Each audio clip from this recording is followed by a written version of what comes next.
वक्रतुण्ड महाकाय सूर्यकोटि समप्रभा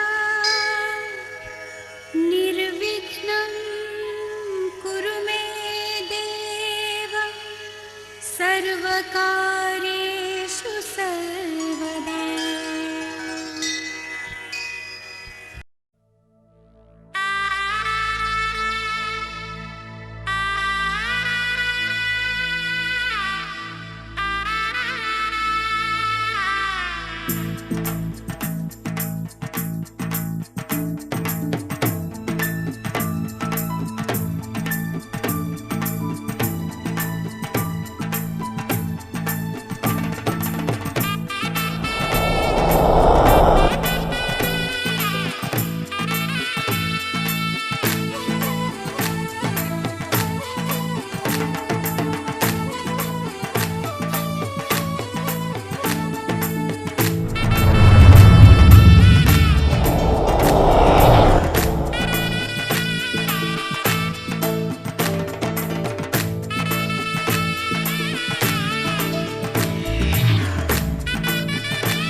परिवार के सदस्यों को दुख का एहसास होता है, चाहे वो विदेश यात्रा पर जा रहा हो अथवा साल 2 साल के लिए जा रहा हो, उस समय भी मैं तो यहाँ तक कहूँगा कि यदि वो यात्रा पे भी जा रहा है तो परिवार को बिछोह का एहसास होता है और जी उठता है। लेकिन यदि व्यक्ति सदैव के लिए भी ये व्यक्तित्व का धनी हमारे विद्यालय परिवार में अपूर्ण सेवा नहीं दे सकेगा तो उसके उस अपार दुख की क्षतिपूर्ति करना बहुत मुश्किल है और वो विछोह सदैव के लिए कर सकता रहता है। श्रद्धेय नैनूराम जी एक ऐसे व्यक्तित्व के धनी हैं जो समय के पाबंद, साथ ही जो भी उन्हें उत्तरदायित्व सौंपा गया, चाहे वो स्काउटिंग हो, चाहे वो परीक्षा संबंधी हो, चाहे अन्य शैक्षिक और सहशैक्षिक गतिविधियाँ हो, उनमें आपका सक्रिय सहयोग रहा है। आपने कभी भी परिश्रम से मुंह नहीं मोड़ा। मुझे वो समय भी याद है, परीक्षा के समय में रिजल्ट निकलना है तो आपने यहाँ 4 बजे सुबह आकर के भी सेवा दी है और 4 से लेकर के शाम तक आप लगातार थे, लेकिन समय पर आपने काम पूरा किया। विशेष कर प्रधानाचार्य जी के आदेशों का आपने अक्षर का पालन किया है और कभी ये सुनने का आपने मौका ही नहीं दिया कि नैनूराम जी आपने ये कार्य गलत किया। ऐसे कर्तव्यनिष्ठ और समय के पाबंद व्यक्ति जो कि समर्पित है विद्यालय परिवार के लिए, सेवानिवृत्त होकर के विद्यालय परिवार से होना सबके लिए रुके की बात है। लेकिन चूंकि उनके जो आया है वो गया है, हम ये चाहेंगे कि माननीय नैनूराम जी महावर शैक्षिक सामाजिक दाम्पत्य जीवन उन्नयन हो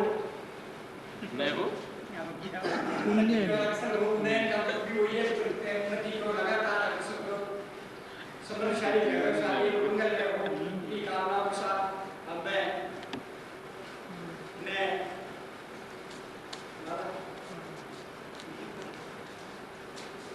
माला बनाने के लिए माला की रस्म पूरी करने के लिए आमंत्रित करता हूँ। पहले तो माननीय प्रधानाचार्य जी माला अर्पण करेंगे माननीय नैनूराम जी को। अपने 2 शब्द यहाँ सदन के सामने रखें। श्री के डी पाल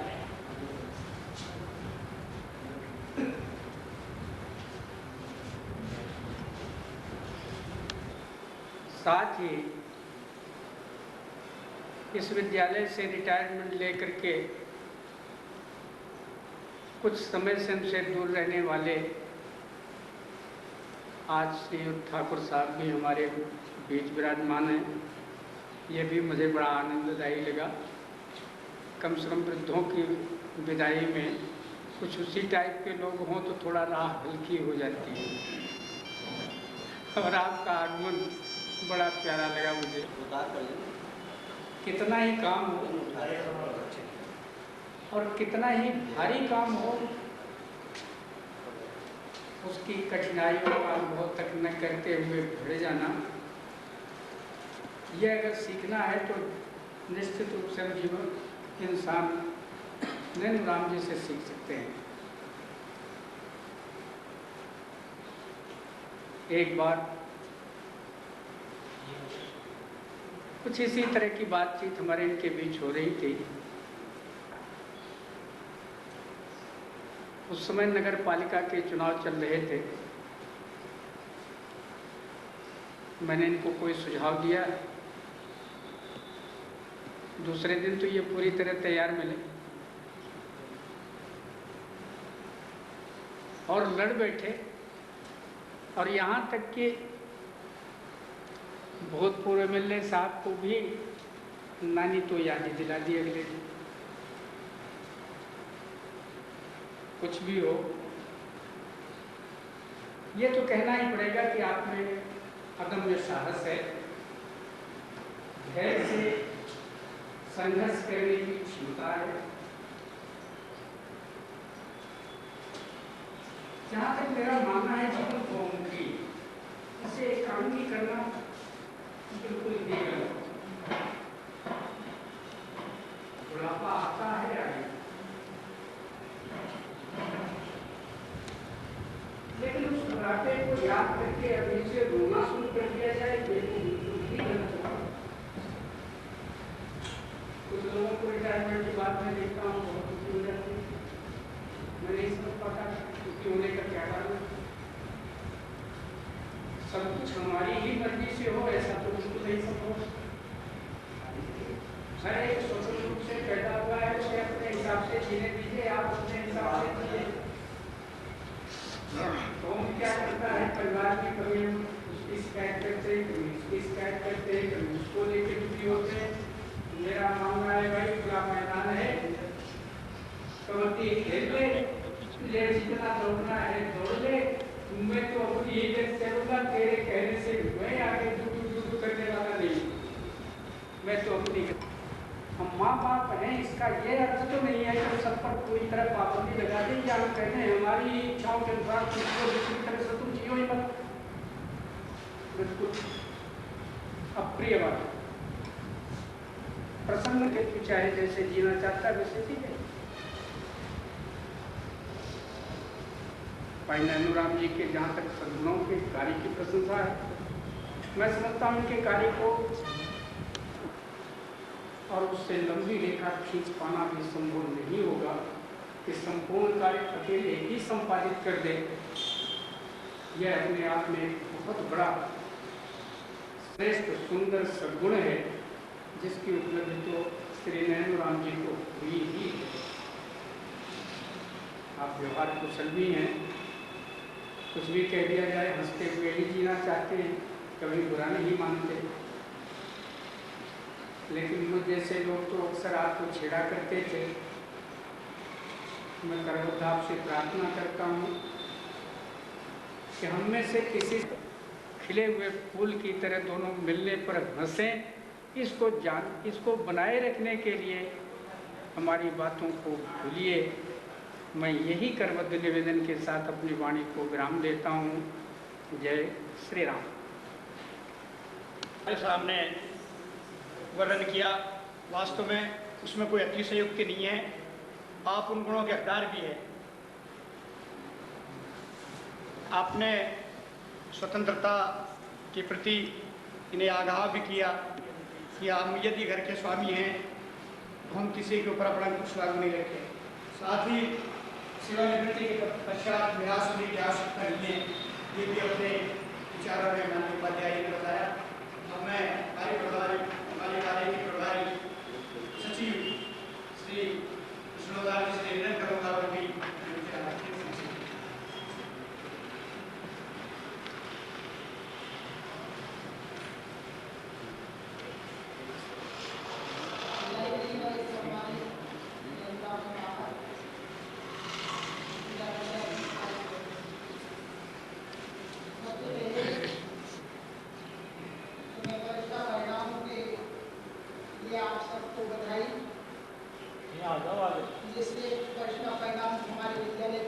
की घड़ी बन करके आती है और यही अवसर होता है आदमी को अपनी पहचान का कि उसने अपने जीवन में क्या किया है। मैं सुबह वो कागज़ को पढ़ रहा था कि 13,810 दिन का लंबा कार्यकाल आपने राजकीय सेवा में व्यतीत किया है। स्काउट परीक्षा से आप जुड़े, इस दौरान आपने की कार्यशैली से किसी को परेशानी भी हो सकती है और किसी को मन में मलाल हो सकता है कि काम आपने बढ़ा दिया, लेकिन ये सब कुछ राजकीय सेवा में चलता रहता है। सभी कुछ अपने आप के हिसाब से नहीं होता। विदा लेने के बाद आपका दायरा और बढ़ जाएगा। आप समाज के लिए कार्य करना चाहते हैं और उस कार्य के लिए आपके अंदर एक जज्बा भी है। आप सामाजिक कार्यों से जुड़े हुए हैं पहले से भी। मैं तो केवल इतना ही कहूँगा कि आप जिस कार्य को करें तन्मयता से करें। पैसा आपने बहुत इकट्ठा कर दिया, अब उसमें खर्च करने की बारी है। चुनाव लड़े हैं या नहीं लड़े ये संयोग बताएगा और इनकी इच्छा तो तीव्र है। मैं तो यही चाहूँगा कि अच्छा ये चुनाव लड़े, एमएलए बने, मिनिस्टर बने। शिक्षा मंत्री तो ये बनना चाहते हैं, वैसे हर एक की इच्छा होती है, भगवान इनकी इच्छा को पूरा करे। इन्हीं शब्दों के साथ आप उन्नति के पथ पर अग्रसर हो, घर के दायरे से बाहर निकले, परिवार भला पूरा है आपका, बड़ा पूरा परिवार है, सब तरह के आनंद आपने अपने जीवन में कर लिए, इसलिए अब तो आपको समाज सेवा की ओर अग्रसर होना है। और जो नया रास्ता आपको जो मिला है उसे आप सफलता से जिए, लंबे जीवन तक आप जिए, यही कामना के साथ मैं अपनी वाणी को विराम देता हूँ। धन्यवाद। दोनों पारियों के पारी प्रभारी महोदय, मेरे स्टाफ के साथी, नैनूराम जी के बारे में काफ़ी कुछ कहा जा चुका है। इनकी खूबियों के बारे में जो वर्णन किया गया है वो अक्सर से है, सत्य है, इसको दोहराने की आवश्यकता नहीं है। इन्होंने अपने कार्यों से हमें आईना दिखाया है और हमें भी उसी तन्मयता से अपने कार्य को अंजाम देना चाहिए। इनके जीवन से हमें यही प्रेरणा मिलती है। और मेरे विद्वान साथीगण, सिंह साहब, जो भी राज्य सरकार की सेवा में आया है उसे एक दिन जाना तो पड़ेगा, और इसमें कोई अतिशयोक्ति भी नहीं है कि उसमें दुख होना चाहिए। आनंद से समय निकल गया और जो समय आएगा तो उसके बाद में आदमी को पश्चाताप का क्या काम। मित्रगण कह रहे हैं कि सेवानिवृत्ति होगी, लेकिन मैं कहता हूँ सेवानिवृत्ति नैनूराम जी की नहीं हुई, कोई इनको निश्चित रूप से जुगाड़ बैठा लिया होगा आगे का, तो कहीं न कहीं काम पे तो लगेंगे। इसलिए सेवानिवृत्ति का आप कैसे सोचते हो? आदमी में खूबी है, कर्तव्य निष्ठा हो, चाहे परीक्षा का क्षेत्र रहा हो या और अन्य गतिविधियों का रहा हो, तो ऐसे बहुमुखी आयाम के जो व्यक्तित्व के धनी लोग हैं वो सेवानिवृत्ति के बाद में भी बैठे नहीं रह सकते। कार्य कोई भी दिया गया हो नैनूराम जी को, जिनमें एक विशेषता थी, उसको लगन के साथ में और पूर्ण रूप से अपनी ईमानदारी के साथ में कार्य किया। कहता हूँ मेरे क्षेत्र में कि यदि किन्हीं को सेवा करने का मौका मिले तो वो रामकर्ण स्कूल जैसा होना चाहिए। यहाँ के इन सभी सज्जनों का जब भी कभी मिलते हैं बड़े प्रेम से और सहृदयता से और आपस में एक आत्मीयता की विशेषता के बारे में, क्योंकि मैं स्काउटिंग से जुड़ा हुआ आदमी हूँ। जब मैं यहाँ नहीं था उससे पहले से ही नैनूराम जी से काफ़ी परिचित था, क्योंकि स्काउटिंग की गतिविधि में ये हमेशा सक्रिय रहते थे। और स्काउटिंग में जो आदमी है, मैं तो मेरी तो मान्यता है कि कम से कम वो 80% ईमानदारी की छाप लेकर के जाता है। हो सकता है ऐसा कोई व्यक्ति हो जिस प्रकार की गतिविधियों में रहा हो, तो नैनूराम जी को जो भी कार्य दिया गया स्काउटिंग